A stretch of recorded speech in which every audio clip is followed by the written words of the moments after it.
is a PDF workbook that we create for each one of these. And, a lot of you guys don't know this, but, we meet for our founders, for our CanaGlobal founders that are in Playbook or Incubator or Venture Studio. Every Tuesday, we have a session. And so if you're part of it, but like we didn't tell you because this is something new, email me and we'll add you to the list. But every Tuesday, we do one of these calls and we deal with faith and purpose. So that day is just like anything you want to know about faith, things you're struggling with. We deal with that. Wednesdays, we have Purpose Lab. And so that yesterday, Christian was on fire. That was a really, really, really good one.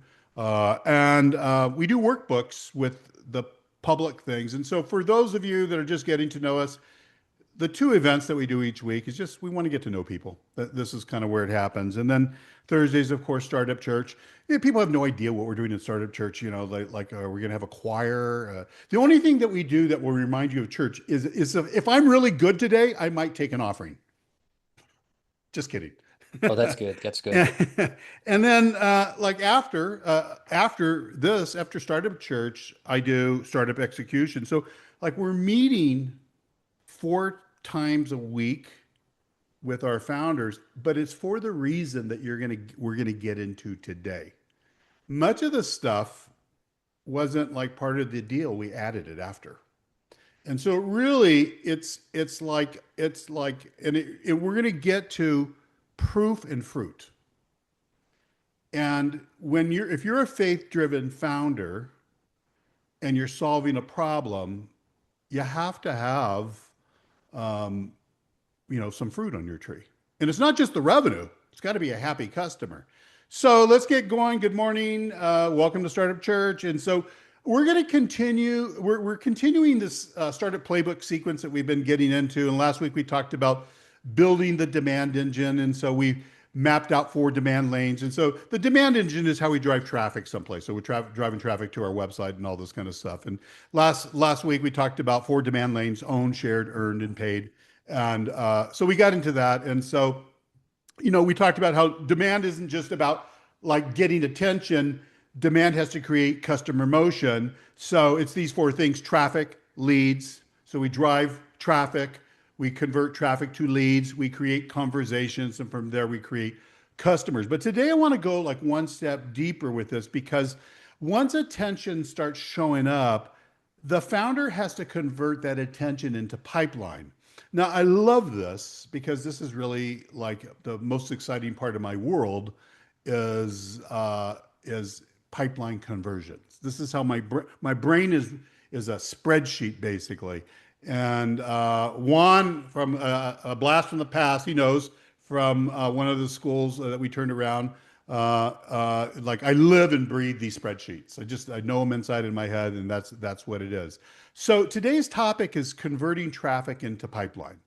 And it's about like stop letting attention leak. I'm going to get into what that is, but here's the issue. I think a lot of founders are finally getting some attention. You see their posts, you visit their website, you register for some kind of event, you download the workbook, you join their email list. These are all things that we do in our sites, right?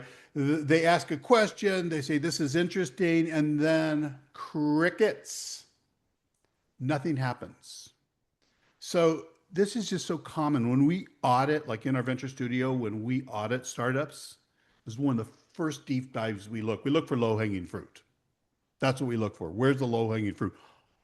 Almost always, not always, but almost always, if somebody has some traffic and they have most of the go-to-market playbook in place, we could drive revenue immediately or increase it immediately. I'm actually going to show you a spreadsheet if I have time, where I'm gonna show a spreadsheet of an organization that is, let me look at it. So it's, if we have time, an organization that's getting 5,000 monthly visitors is their average price per account, ARPA, is 15,000. They're converting 2% of that traffic into leads. 10% of that goes into pipeline, 30% of that goes into sales. They're stuck at 540,000 in revenue. and we make one slight conversion change. We go from 2%, they're only converting 2% of their leads. We go up 3 points to 5%, and that 540,000 goes to 1.3 million. How do you like that move? This is low hanging fruit. It's not there all the time. It's not there all the time, but it's there a lot. And like, if I want to get some applause, it's really low. It's really easy stuff to do if you just look for it. But can you imagine going from 500 and something thousand to 1.3 million, just like, I mean, it's not going to be an instant thing, but that's going to be an annual result. So that's what I love about conversions. I love conversions. You know, I always think of a startup: demand generation, lead generation, sales pipeline. Demand generation, it's all the things that we do, go to market, rev ops, to drive traffic to a site. Lead generation, that traffic does us no good unless they would identify who they are. Okay, so lead generation, what does that look like? It's not just a form on your website, but it's top of funnel, so it's really amazing. And then once you've identified somebody, what do you do with them? You just collect them in your lead storehouse, and get more of a month, and that's literally what most people do. So founders get excited because traffic went up, but leads do not happen. I think that happens a lot. Or leads happen, but the conversations do not happen. Or the conversations happen, but the customers do not happen. And that is what we call a leak. And every startup has leaks. Unless you're like 100%.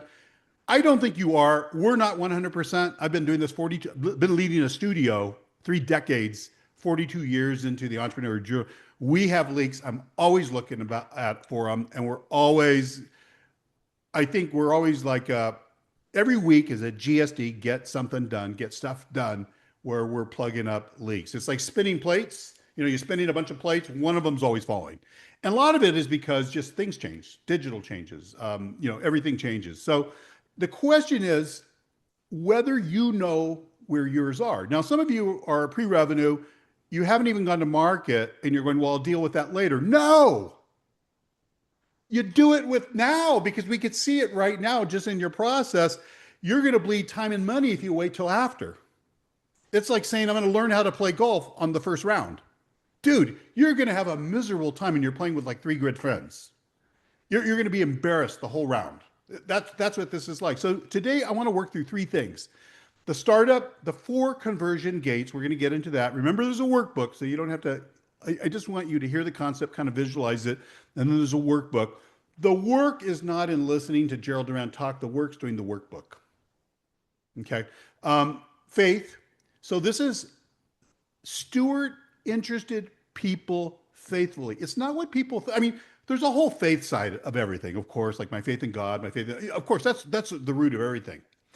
But Christian, what do you always say? Faith is what? Faith is. It's operational. It's operational. Yep. So, like the Bible is faith plus obedience. They go together. Faith without works is dead. What good is it to be a faith-driven founder if you're not interested in people faithfully? Then you're just cloud with no rain. We would just say like a BS artist. That's what we would say. And then we're going to get into purpose, and we're going to build a path from interest to fruit. So it's not theory. It's really where founders either create pipeline or they keep leaking attention. And it's really easy. I mean, I think from the outside looking in, it's really easy to see. But when you're in the bubble, it's hard to see because you don't know where it's at. So if you don't mind, I'm going to just start with an opening prayer. Father, I thank you for every founder and builder and assignment represented here. I thank you for the people that you have called us to serve. And today I ask that you'd give eyes to see where attention is leaking. And so you say we should work as worship. We should work as unto the Lord. So show us where people are interested but not being led. Show us where traffic is not becoming leads. Show us where leads are not becoming conversations. Show us where conversations are not becoming customers. Give us wisdom, your wisdom. Give us courage. Give us discipline. And help us steward faithfully, not choose just all the, I guess, worldly vanity metrics that startup founders love to get identified with. And let our businesses serve real people, solve real problems, and produce real fruit. And I ask all these things in the mighty name of Jesus Christ of Nazareth. Amen. So let's get into it. Let's start with startup. I want to get into the four conversation gates, or not conversation gates, four conversion gates.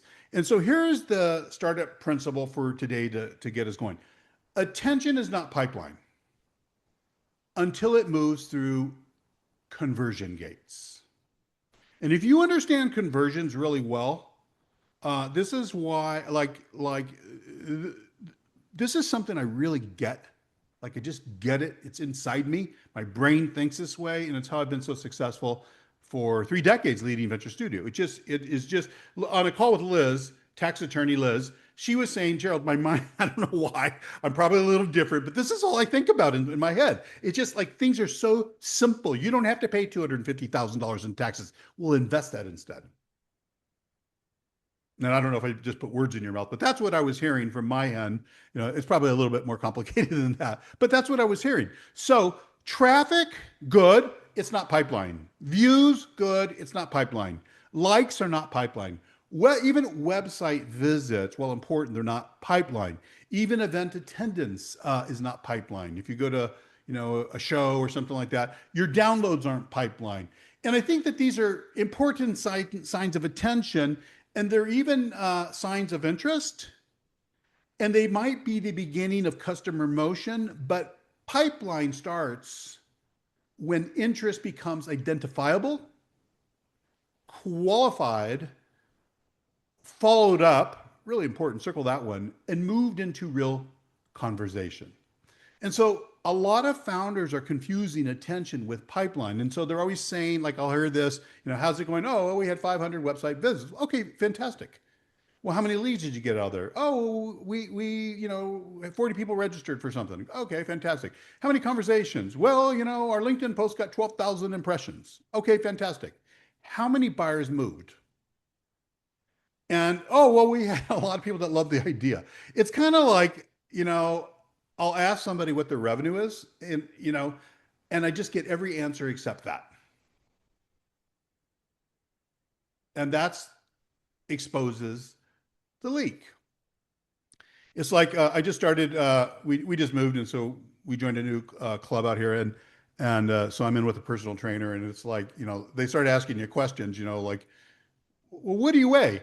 Oh yeah, I'm just going to tell them everything except the answer that they want to hear. And it just, I think it's normal, but I want to know who is in the pipeline, and that's the question, because attention that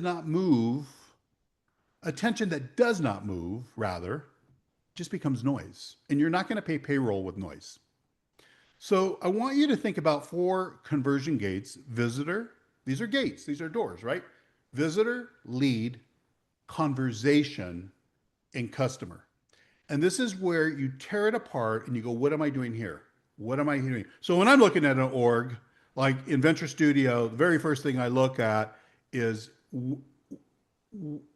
what's demand generation? So what's measurable and what are you doing to get it? So how are you driving traffic to a site? And if I'll say, well, do you have an ad spend? No, I don't have an ad spend. Okay, so you're going to do this kind of organically shared content. Yeah. And then I'll go look at their LinkedIn page and they're not doing anything. What are you doing? What are you doing? It's not build it and they're going to come. So the gate one is visitor. This is good. A visitor is someone who shows up. They visit your website, they view your profile, they read your post, they open your email, they attend your event, they watch your video, they listen to your podcast, they land on your offer page, but a visitor is not yet a lead because mostly they're still anonymous. You don't know who they are. And so you may know that they were there in numbers.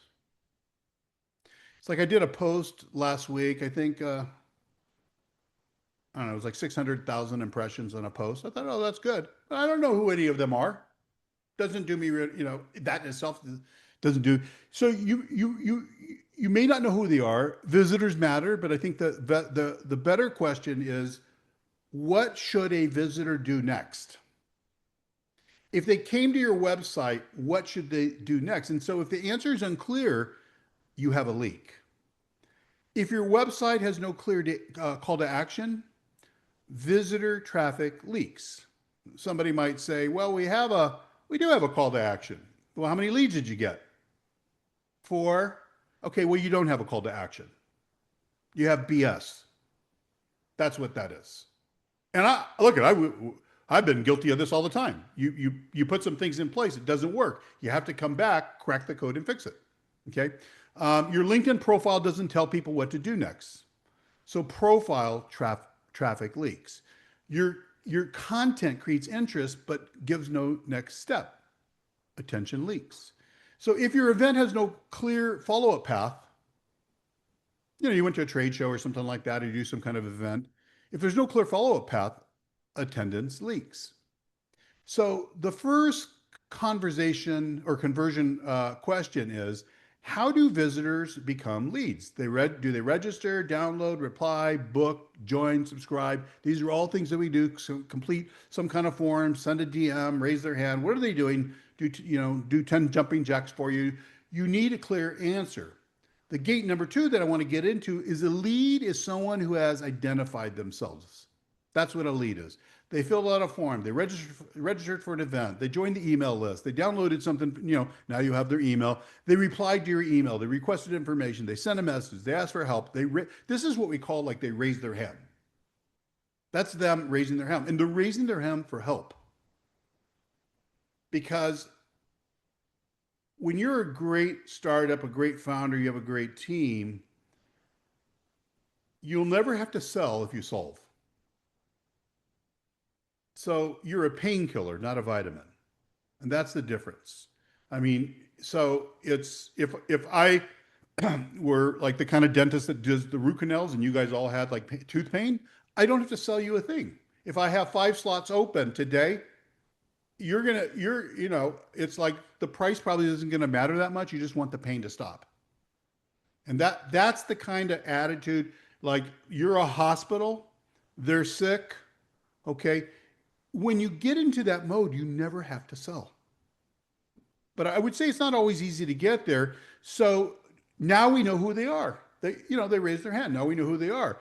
But a lead is still not a conversation. It's a name on a list, but not a customer. And so a form fill is not pipeline by itself, just like a registration is not revenue. And so the question is, what happens after somebody becomes a lead? And this is the first place where like founders just leak badly. They collect names, but they don't follow up. I've been guilty of this so many times. Some of you might be, and it doesn't always have to be like a person. It could be an automated email. It could be something. Okay. They collect names, but they don't follow up. They get registrations, but they do not nurture. No bueno. They receive form fills, but do not respond quickly.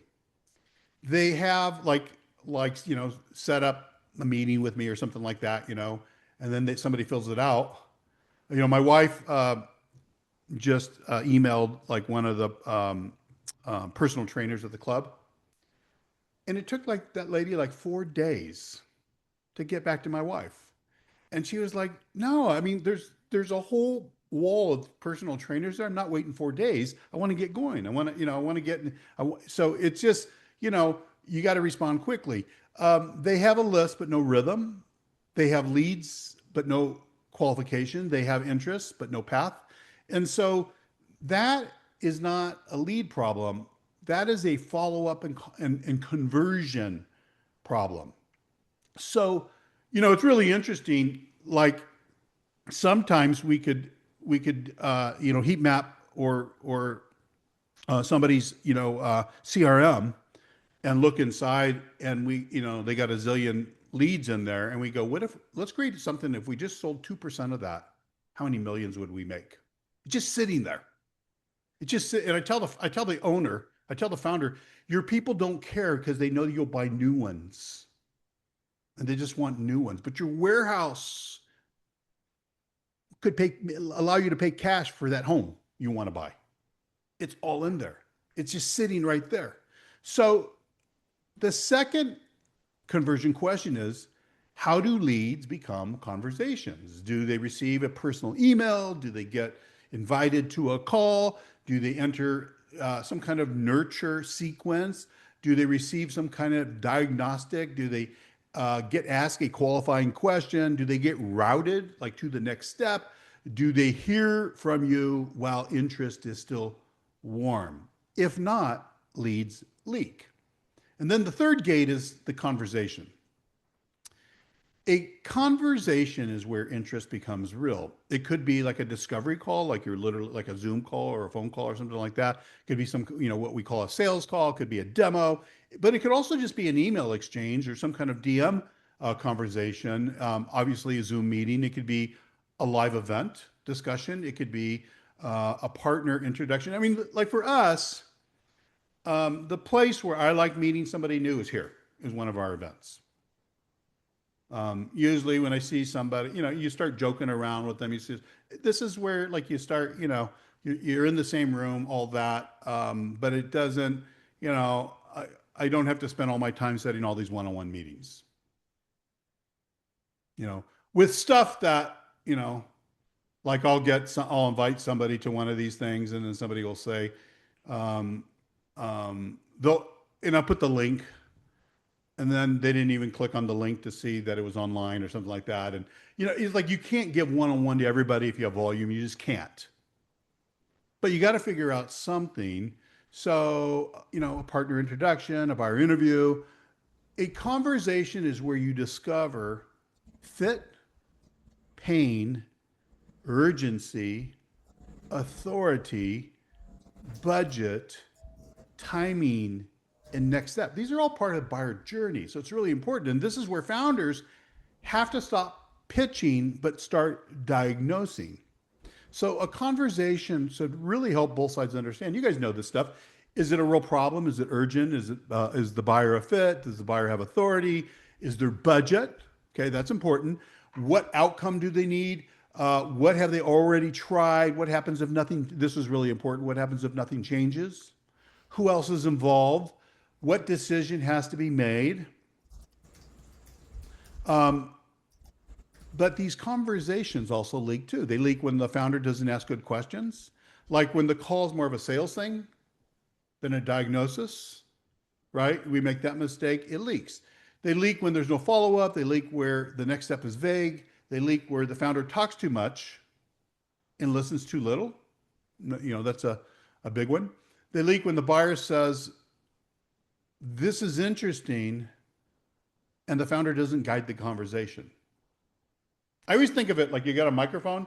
You ever see like those investigative reporters, they get the microphone, they ask a question, they only put the microphone in the other person's face for like 3 seconds and then pull it back because they're control. You got to guide the conversation. They leak when the call ends with, let me know what you think, because that's not a next step. That's like a hope balloon, and the hope balloon floats away. That's the leak.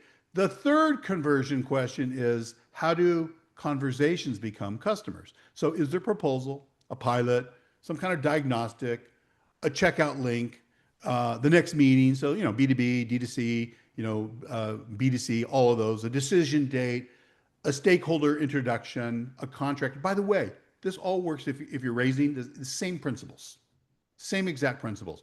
A specific yes or no step. If not, conversations leak. And then gate 4 is a customer is someone who pays. Duh. Not someone who likes you, not someone who says they support you, not someone who says, oh, your mission is so powerful, not someone who says, keep me posted. A customer pays. That's like, remember when Ferrari came out with the with the EV, and everybody was bashing for a Ferrari, and all the people that couldn't afford a Pinto were giving their 2 cents on it on social media because they didn't like it. Well, guess what? They're not the customer. I thought it was ugly too, but they were building that for a customer, and they sold out in 2 months. They sold out in 2 months because their customer was China. And so that's who bought most of them. They weren't getting the guy with the vintage Ferrari. They're getting somebody that wanted a Ferrari that was an EV. They didn't want a Tesla. Yeah, for sure. No prior Ferrari owner would take electric car. Yeah, it's probably true. But you got to have 600,000. They So, trademarked the sound of their engine. So here's the sound of the electric engine. You want to hear it again? yeah, No. yeah, they sold out in 2 months. You got to have the extra $600,000 laying around. Okay. But what's interesting is the people that they understood, maybe it was a new customer they were developing, but it worked. But it worked. So a customer pays, they enroll, they sign, they subscribe, they buy, they commit, they enter your process. And then the next question becomes, how do you deliver the outcome and create proof? This is really important because it's not just selling it. You need outcome and you create proof because customers should create fruit. So customer success, God, it's so easy to drop the ball here. Customer success, when it's like only 7% of startups could hit 1 million in revenue. So it's a tiny number. Only 1% could do 10 million, only 0.04% could hit 100 million. So it's just like if you're just trying to hit your first million, a lot of times you're not geared this way. But if you're not geared this way, you're making the process harder and you're going to be leaking. Customer success creates proof, and proof strengthens demand. And demand creates like more traffic, and traffic creates more leads, and leads create more conversations, and conversations create more customers. That process, that is how the engine starts to compound. But if customers don't get results, this is where the engine breaks. So pipeline's not just about closing. We tend to do that, we tend to do that. It is about creating the right customer, delivering the right outcome, and turning that outcome into fruit or into proof. That is why, like I know like one of the things that always makes me crazy at CanaGlobal internally is when I look at what founders, the way we look at it, like it could take you 1 or 2 years. I think it would be normal to crack your first million in revenue, which I think is the hardest. You could do it right away too. You do it a lot sooner. You could be like, my favorite t-shirt brand that did 75 million year one. Okay. And I mean, so people, but he's an outlier. Okay. It could take 1 to 2 years to do a million. It could take 2 to 5 years to do 10 million. It could take 5 to 10 years to start scaling to 100 million. I think this is just normal. I go nuts when I look at people inside our ecosystem, when there's a CanaGlobal founder that is not producing fruit, because the scriptures tell me that God will bless the work of my hands. In Deuteronomy 28, it says that. Guess who it's like Dr. Francis. If all your patients come out beautiful. He's a plastic surgeon. More than that, he's a tech founder now. Tech founder now. But if they come out beautiful, but then they're dying a year later, no bueno. It wouldn't be from that though. It's from something else. They Of would have course died not. they would have died the first 2 days post-op. So they didn't die from the surgery. There you go. There you go. So the other one closer to that is the story of the plastic surgeons doing these big facelifts and stuff on women, and they're at the aftercare facility. They take the bandages off, they leave. The woman looks horrible. She steps out the window and kills herself. That would be related to the procedure. Or these people that overdo it. There's that one lady that has like her face is just it's like a meme always, and it's like, no, we need proof. We need proof. So here's the map from visitor to lead to conversation to customer. And those are the 4 gates. Now, the question that you want to ask yourself is, where is my biggest leak? It doesn't matter if you haven't launched yet. You can see it in the blueprint in your blade. I could spend a half hour with you and spot the leaks very easily. You might not see them, but they're there. And if you know where to look, it's just like you go to a golf pro and you don't know how to fix your swing, and in 10 seconds he goes swing it once and he sees the problem. They usually say, boy, you have an athletic swing. This is going to be easy. That's what they told me. But that means you suck. We'll help you. That's what that means. And so do I have visitors but no leads? Then the call to action is probably weak. That's what's going on. Do I have leads but no conversations? Then follow-up or qualification is probably weak. I'm getting the conversations, but I'm not getting customers. Then The offer, the urgency, the pricing, the trust, the sales process is probably weak. Do I have customers but no proof? This is like the worst. So then delivery, documentation, or customer success has to be weak. I remember early in my career, some of you know I invented the coding boot camp. So before me, there was no coding boot camps. We built them all over the world. Juan Rivera was at one of our coding boot camps, a manager there, I believe, in Indianapolis. But the way I looked at it, 100% of every class has to graduate. Our instructors didn't like hearing this from me. And every one of them has to get a job. Now, if the colleges couldn't do that, how are we going to do it? I said, it's just like I think like a surgeon, like a pediatric, the surgeons that are doing the kids, they understand someone's going to die, but when somebody does die, they sit and look, what could we have done differently? And that's the way I look at it with our own founders. And that's how you have to look at, you have to have proof. You have to have proof. So as founders, we have to stop saying like, I need more exposure. Okay, maybe you do. But exposure into a leaky system just creates more leakage. That's what it does. And so more traffic into some kind of confusing page, it's going to leak faster. More leads with no follow-up. It's like adding capital to bad go-to-market or RevOps. All you're doing is taking that founder's problem, because it was easier to chase capital than to chase customers. And all you're doing is scaling problem. That's why you have, most people are never going to have to worry about it because they're just not going to get funded. That's the simple truth of it, and most of those that get funded aren't ever going to be a unicorn. Just the numbers aren't there. So you got to get good at this stuff. You got to get good at this stuff. That's why our doctrine is always customers first, capital second. Like we say, bootstrap to your first 10 million. And then if you want to raise the scale, do it on your terms.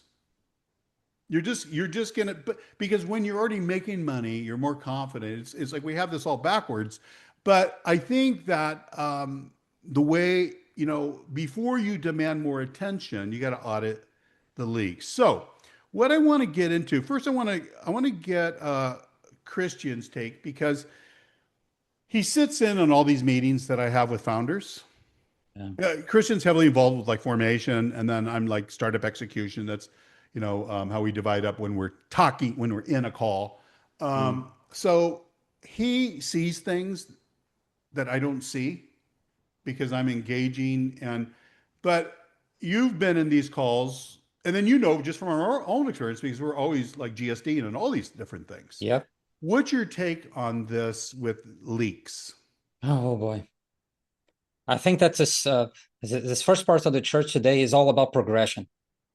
You're moving people. That's it. And I'm not talking about the movement inside a pipeline. I'm talking about you that's traffic to your website. That's traffic. And then you're going to convert. So you're moving people from just traffic to become leads. Now you know who they are, and then you map it out. And then there's conversation, and then there's the sales pipeline. So you're always moving people. So founders are always moving. But for you to move people, you got to lead people.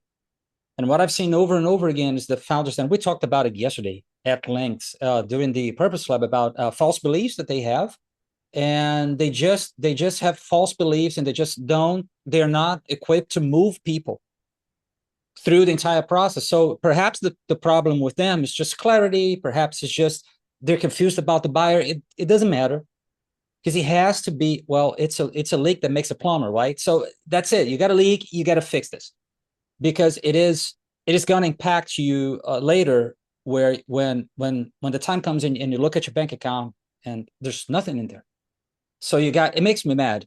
I don't know. I have 15,000 followers on LinkedIn, but zero revenue. That makes me mad. If we get that founder, we're going to say, hey, there's a huge leak here somewhere, and we got to discover it, because you have this. It's a good amount of followers. I'm not saying it's 40,000 or 50,000 or 100,000, but 50,000 is not nothing. And you got how much traffic? So they're not even coming to your website, and you're not even converted. So what is happening? Because the founder should be moving. And I think just last thought came to my head about progression. We founders, and I've been guilty of that, of course. We mistake attention for progress. So yeah, we do have like 15K followers, 20K followers, but then that's not progress. We're just getting views, we're just getting likes, we're just getting comments on LinkedIn, but nothing is happening. It's not hitting the bank account, and we are not helping people. Because if you get the buyer to buy your product and your product transforms someone, then you're producing fruit. Because otherwise it's just likes, it's just comment. People find it interesting. So I think that the first question should be, where's the leak? You got to act like a surgeon. You got to act like a plumber or a doctor. Like I said yesterday, you go, hey, what's surfacing on this, in this situation? And you look, oh, is it the revenue? Is it the leads? Is it the traffic? And then you go in, but you don't break the thermometer. Like, no, you go to the root cause. Because now you have a fever, you have a problem. Now let me figure out, and this is what we do in the meetings with founders. But sometimes we identify that the founder is not leading because the founder has a false belief, like, I don't know, I can't do it. And then we just, no, come on. We are going to land 5 meetings this week. And they're like, yeah, it's got to happen. We had one yesterday, and in the startup playbook, we're meeting with founders, 4 times a week, 2 of the times on these calls, and then in other the calls that we have. But they have to do most of the work. What's totally different, like in our venture studio, is I'm not relying on their thinking. I'm saying, hold my beer. I don't care what they're thinking, and I'm forcing the action because we have 90 days. It's an execution sprint, and the same thing is in venture studio. It's like if you were playing with your golf pro, but while you're learning, he's going to hit the ball. And that's the difference. And that's how we hit it. But if you have wrong thinking, you could just bleed time and money. You just bleed time and money. So I want to jump into faith here because faith is so, we have to steward interested people faithfully. And I'm not talking faith outside of God. This is with God. Okay. So I want to talk about faith because when we talk about traffic and leads and conversations and customers and we can accidentally start treating people like numbers. It's just really easy to do. We forget these are people coming with real problems. Okay. And I think it's really dangerous because a visitor's a person, a lead's a person, a conversation's a person, a customer's a person. And yeah, that person represents our revenue. Yeah. But they're not just merely revenue. They have a problem. They have a pressure. They have questions. They have constraints. They have all kinds of fears, and they have timing, and they have people depending on them. They could have payroll to make, and they have decisions to make. And so a faith-driven founder can't just treat people like conversion objects. We have to steward them. There's a responsibility that comes with that, especially if you're praying to God to help your business and he's called you to do this, but you're not going to steward the assignment. And this is what he's had to remind me. Man, I've been a slow learner a lot of times in this area. It's like, I often, if I look at my career, I've complained about, founders. Not anybody in this room. But I've complained about founders like, oh my God, like I told this person, they went and did it anyway. We just lost $200,000 because they made a stupid decision and didn't ask. And my wife always has to remind me, well, if you don't like being a hospital and a doctor, then you need to switch industries. You should be thankful they're coming in and making, and it's a humbling thing because they're right. So this is like about stewarding people. And that doesn't mean that we avoid numbers because I'm like a numbers guy. Numbers matter. I love metrics, pipeline, revenue, all that stuff. This is how my brain thinks. But metrics serve stewardship. They don't replace it. And one of my favorite startup, sorry, Lord, if I'm taking this a little out of Colossians 4, 5, and 6. It says, be wise in the way you act towards outsiders. Make the most of every opportunity. Let your conversation always be full of grace and seasoned with salt. To me, when I read that as a founder, like this is a sales and follow-up verse. I know it's, it's for, you got to remember also, first century Christians are mostly entrepreneurs. Like, you didn't work for Google. You were fishermen, carpenters, so this is the stuff they were talking about. You remember, for Jesus' first encounter with the disciples, he met them on the job in the marketplace, not in the synagogue.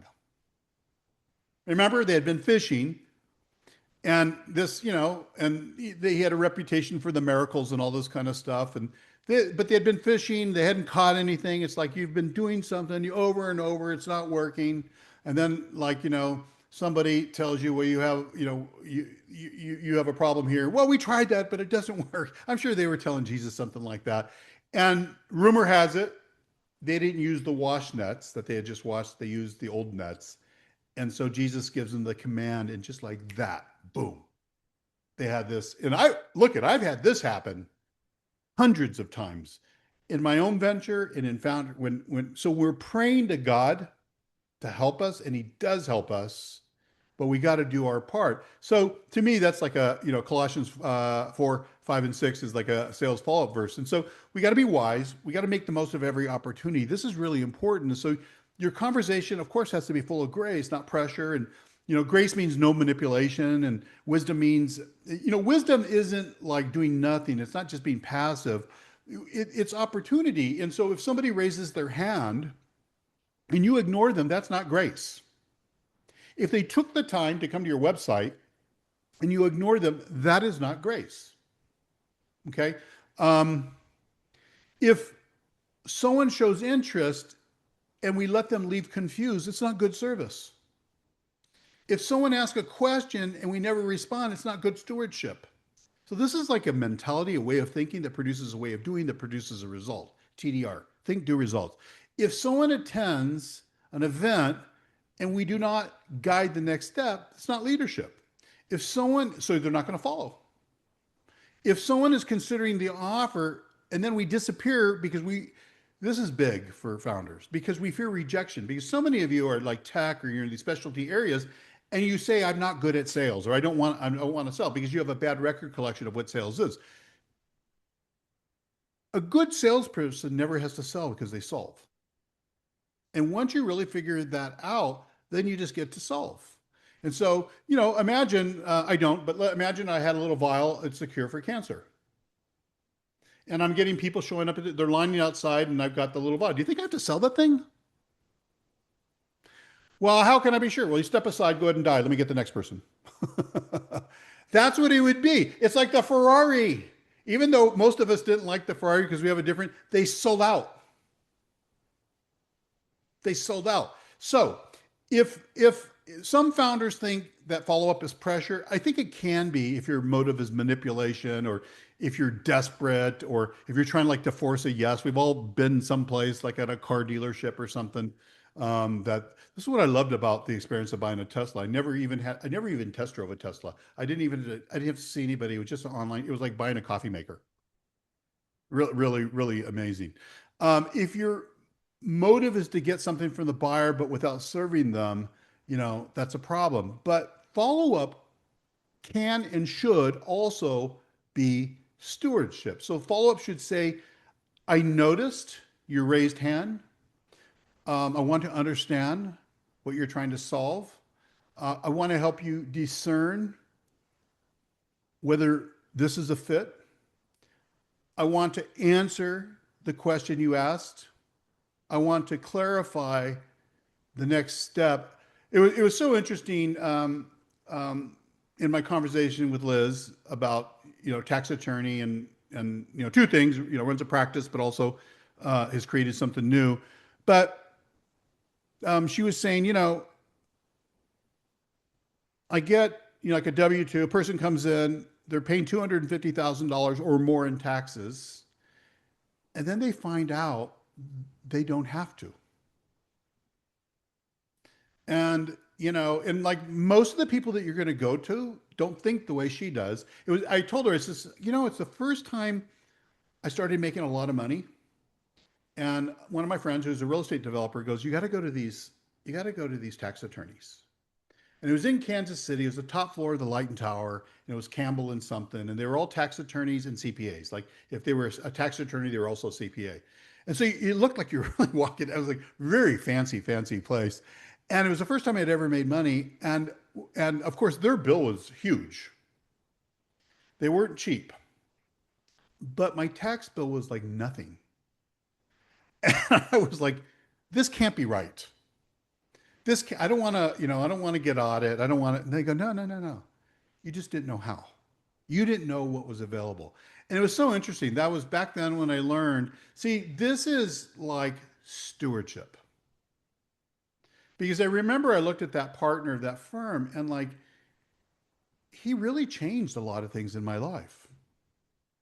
Because, it's like we work hard for that money. And I don't know about you. I make all you can, save all you can, invest all you can, and for me, give away all you can. But when I'm giving away all I can, I'd rather give it to some family than Uncle Sam. Because it's like Uncle Sam isn't known for really, being judicious with our money. So this is about caring. I love Proverbs 18:13. It says, to answer before listening is folly and shame. Okay. That is, in case your elevator doesn't go all the way to the top, it means stupid. Gerald, how can you use that stupid? I actually have 21 scriptures in reserve that use the word stupid or stupidity. I love them. And so it's a biblical word. So if it says we shouldn't call people fools, but we can call people stupid because it's in there 21 times. Don't just blast leads with a pitch. Listen, ask better questions. What prompted you to reach out? What problem are you trying to solve? What stood out to you? Where are you stuck? What have you already tried? That's a really good one. What would make this worth acting on? That's so simple. What would need to be true for this to be a good fit? Well, who else is involved? What timeline are you working with? That's the kind of follow-up that serves a person and you're not treating them like a number. So I want to move into purpose. And then let's see, we're 10 till. Christian, I'm going to have you close out after I get into purpose, because there's this whole faith, like being faithful, being a steward part of it. There's a lot more in the workbook for you. But I think that I want to get into purpose because this is really part of like our assignment. And so we want to build the path from interest to fruit. I have so much I want to talk about. Like this could easily, like if we were in a room together, we could spend, and we were whiteboard, we could spend 3 hours easy. But I only have 10 more minutes, so I got to move. So purpose is not just the reason you started. It's not enough. Purpose is not just the burden in your heart. It's not enough. Purpose is not just your mission statement. Purpose should produce fruit in the lives of the people you are called to serve. And if you're solving a real problem, that's what it should do. So, but fruit requires a path. So if somebody is interested, how do they move? If somebody has pain, how do they get help? If somebody recognizes the problem, like what do they do next? If somebody actually trusts you, so how do they enter your process? If somebody buys, how do they get the outcome? And so a purpose, like without a path, just stays inspirational. It's just like something that sounds good that you tell everybody about, but a purpose with path produces fruit. And I'm telling you, whatever the root is, the fruit is. So you ever heard that? Anybody from Texas? You ever heard that saying in West Texas, all hat, no cattle? Or from other places, oh, cloud without rain? That's what this is. That's somebody who's just staying inspirational, but they don't produce fruit. And so I love John 15, John 15:16, because it says, I chose you, this is God, I chose you and appointed you so that you may go and bear fruit that will last. Okay, it's not just talking about souls. God wants souls. But Jesus said in John 10:10, the thief comes only to kill, steal, and destroy, but I have come that for you to live life and live it abundantly. Okay, that's what it says. Now, if you're brand new to the Bible, you don't know what it says. You read Deuteronomy 28, verses 1 through 14. I read it yesterday in one of our things. Oh, it's amazing. This is what it looks like. Deuteronomy 28, verses 1 through 14. when you're walking in your assignments. It's just, God's talking about the blessings. It's part of the blessing of Abraham that came through Jesus that's ours. So you have an inheritance, you're an heir. This is what life should look at. But our part of it is I mean, can you imagine if Moses just took the hike by himself, or if Noah just built a little boat for him and his family instead of the whole, shebang, or if Nehemiah decided I'm not going to go. Nehemiah is my favorite, one in there because Moses took 40 years. It took Noah, I think, what was it, 10 generations to build the ark. I think it took him 10 generations. I could be wrong here. But Nehemiah I like because it took him like 52 or 53 days. He had to get funding. He had to get funding, and he had to fight and build at the same time. And I always go, Lord, make me like a Nehemiah. We're building something here. But you got to, at the end of the day, like fruit is not activity. Fruit is change. And that was the whole purpose of that wall that Nehemiah built. Fruit is moving the buyer from confusion to clarity, from like pain to help, from stuck to moving. And, I like when I'm helping founders, it's not just the revenue. I know what happens when you don't have the revenue. I know what happens when you're burning through your retirement accounts. I just know what, because I've been doing this 42 years and I've lived it. I've lost everything before. I know what it feels like. I know what it's like to burn time and money to build a loan because you're guessing instead of building with clarity. And, it's easy. There's a lot of people out there that are getting a lot of attention because you've raised and everybody's giving you attention, but you have no revenue. You have no serious revenue.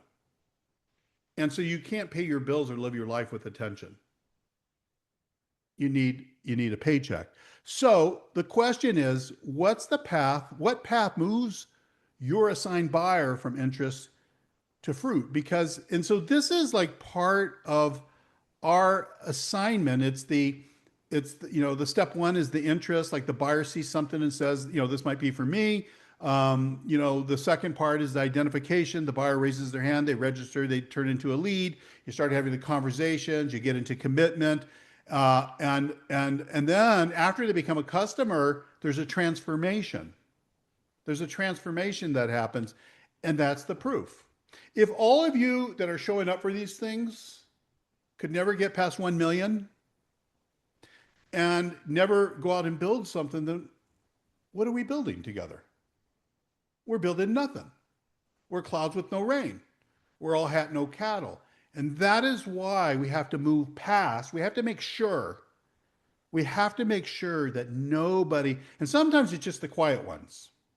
That's why, like when somebody's new, usually, and I usually reach out, like in our playbook, I'll reach out and go, hey, let's just do a little call. If it's really interesting, I usually, most of these are like a half hour. I just did one with Elizabeth. Elizabeth, how long did we go yesterday?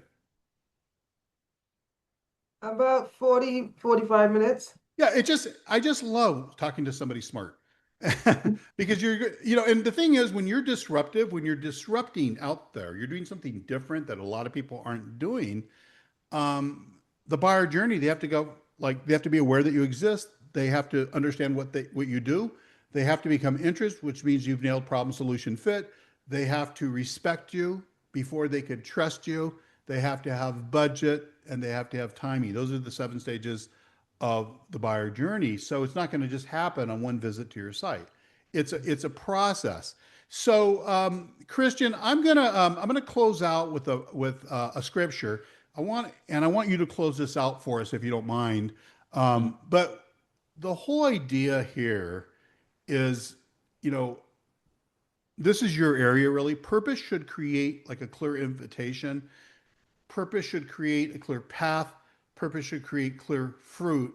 And I think the hard truth is, like, some founders are staying really vague because being very specific like forces accountability that they don't really want to get into. So what's your take, Christian, on just like everything that we've talked about today?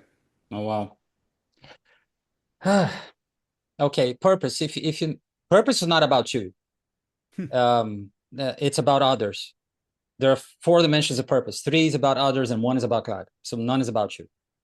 You talked about progress, and you're not going to move people if you don't steward people. And there's this principle. If you are a steward, you're managing someone else's thing. So it's not yours anyway. So if you focus on yourself, so here's the problem. You have to always check who you're serving. You have, if you persist on the say, because you want to solve someone else's problems, different from manipulating, say, for example, because you always have to check, are you serving people because you were called to be a steward for people, for God, or are you serving yourself? And purpose has to become practical, because otherwise your entire life in no time is going to become a huge graveyard of great ideas, but they're all dead. They're all buried like 7 feet underground, and you helped no one. Actually, you moved no one nowhere. So you're like, what, sitting on your hands? You're like proud of doing absolutely nothing. So what I think is this, you talked about accountability as well. I think that clarity creates accountability, but before that, clarity demands accountability. And this is exactly what we talked about in the lab yesterday. Some people have this wrong, false, bad belief, and every time they're held accountable for something, they don't want to expose it. They feel like accountability is like exposure, and it's like getting naked in front of millions of people in a football stadium. Oh my God, I don't want it. You're not going to die, first of all. And secondly, if you allow yourself, you're humble enough to hold yourself accountable to someone like Gerald, who is going to lead you in the go-to-market strategy, you will see that it's not a matter of you are or you're not good enough, or if you can or you can't. Because you have to, like, you have to remove the focus from yourself, because otherwise you're not going to serve anyone. That's it. So it's not about, oh, I have to make 1 million. No, it's like $1 million is just a scorecard that you're doing something right, unless you're stealing $1 million. But if you're not stealing $1 million and you're serving people and you get $1 million because you served people, then that's good. But it's not your focus. It's just a scoreboard. It's just a scorecard that you're doing something good, that it is working. That's it. But you have to remove the focus from yourself. That's my 2 cents. You talked a lot about. Oh, I'm sorry. Go keep No. I was going to say that you talked a lot about, but for me, it's just progress, and you got to lead people, and leading people is just stewardship. And stewardship, you're managing someone else's money, or someone else you're managing. It's not yours. So you have to be really careful, and you have to lead these people down the right path, showing them their next door, the next gate, like you said, for conversion gates. You have to show them, because you care. They are not cattle. They are people. So you listen to them, you know their problem, and you know you have the solution. Why wouldn't you tell them that you have the solution? Why wouldn't you just lead these people through different doors? That's it. No, it's so true. I was thinking about this, and I'll close. So I'm in Arizona, and just recent, like a year ago, my mother-in-law, 88-year-old mother-in-law, came to live with us. And so she has this car she's had for a while, and it's a nice car, but it's got like 300,000 miles on it, an Infiniti. And I'm like, that's not a good car to drive out in the desert, because if you break down, it's 110 degrees, you'll die on the side of the road if you don't get inside to air conditioning or something. And so, sure enough, like after 1 month she got here, her car broke down. It wouldn't start. Fortunately, it was in front of a bank, so she can go inside. But that Friday, I have never wanted an EV. I've driven most of the European cars. That's what I like. And Juan, back in that day, I had that cool Jag convertible. Remember that? or the Audi S8. I like that too. But I decided, I'm gonna get a Tesla. I've never been interested in a Tesla. I went out, looked. They did such a good job. Like I watched enough YouTube videos where I went, okay, I think I want this. I made the purchase on Sunday. It was like 2 weeks later, I got it. And I love this car. It's like driving a Mac. Like, I'm such a Tesla fan. I know some of you don't like it for political reasons, but I don't make car decisions on political reasons. My other car is a Volkswagen convertible. That's my wife's car, and I'm not mad at them because they cheated on emissions. Like I don't make car decisions that way. Okay, it's the best car I've ever driven, and I've had almost every kind of car you can think of. It's just, I love it. What I love about what they're doing right now, we get upgrade after upgrade, like they just keep on serving you. They just never stop. And it's like that with certain products that you buy, like SaaS products or something. They're just making it better. They make it, and they didn't have to. They're already getting your money. They didn't have to. It was really interesting when I was watching Elon on an interview, and he's telling Tesla owners, or to switch to an insurance called Lemonade.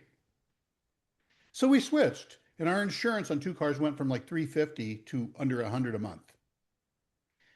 It just and you know what it was, because you're getting rewarded for letting it drive you, which I thought was ridiculous at first. Now, the reason I bought that for my mother-in-law was because you could just put in where you want to go, and it drives you. It just drives you. You come out of Walmart or something, you hit a button, it comes from where it's parked, and it comes picks you up with your groceries out front. I mean, it just, these are just like, you can't do that with the Infinity, or maybe they have an EV that does that. I don't know. But it's just, the point is not like Tesla. I just really like them a lot.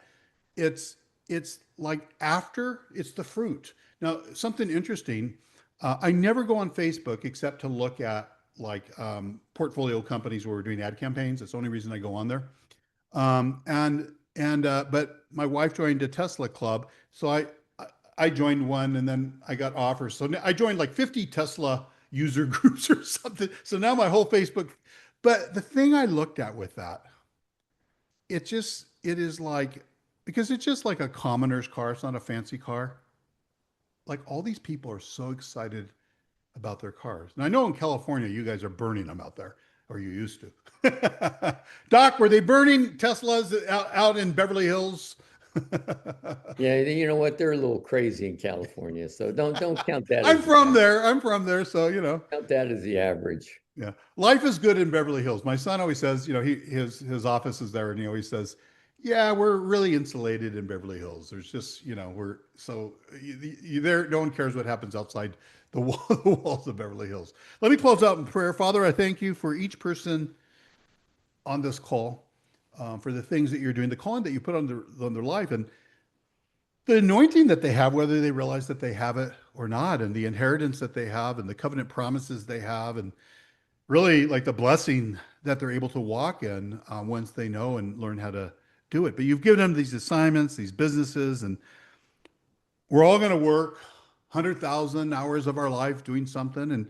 And your scriptures say that we should work unto the Lord. And so I don't think you left our jobs or our companies outside of, purpose and assignment. And so you've called us to build these companies and to steward people and to help people and to solve problems, and open up our minds and our hearts, and help us build with integrity and discipline, and really learn to operate in your delegated power and authority, and to use the promises, to take a scripture, Father, like I use all the time, like Mark 11, 22, 23, 24, or James 1:5, or Matthew 7:7, when something's not working and I don't know how to fix it, which is all the time. And I come to you and I say, Lord, you got to show me what's wrong with, why aren't we getting meetings with this company? What's going on? And I know that I could count on you. Like, you care about these things. So many people out there, the believers, they don't think you care about these things. You do care about these things. And they put limitations on your promises. But I've learned over the last 42 years that whatever problem I have in any area of my life, spiritual, relational, financial, the business side, that I can come to you and that you actually care. Just like my earthly father would care, you care even more so.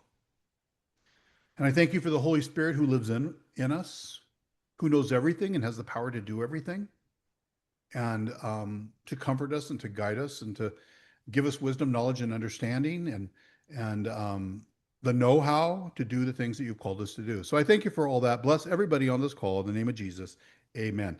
We didn't open, I packed too much stuff. I probably talked about today only 30% of what I had planned, just because, I don't know, I always try to pack too much into these things.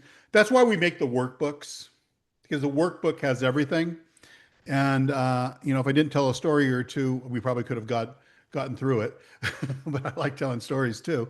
So is there anything, anybody question or something, observation you want to make while we're on this call before we end it for today? Floor is yours. No? Okay. Juan Rivera, good to see you. You should have me email me. I want to get on a call with you, see what's going on with you. Love you guys all in the Lord, and I'll see you around the ranch next week. Adios.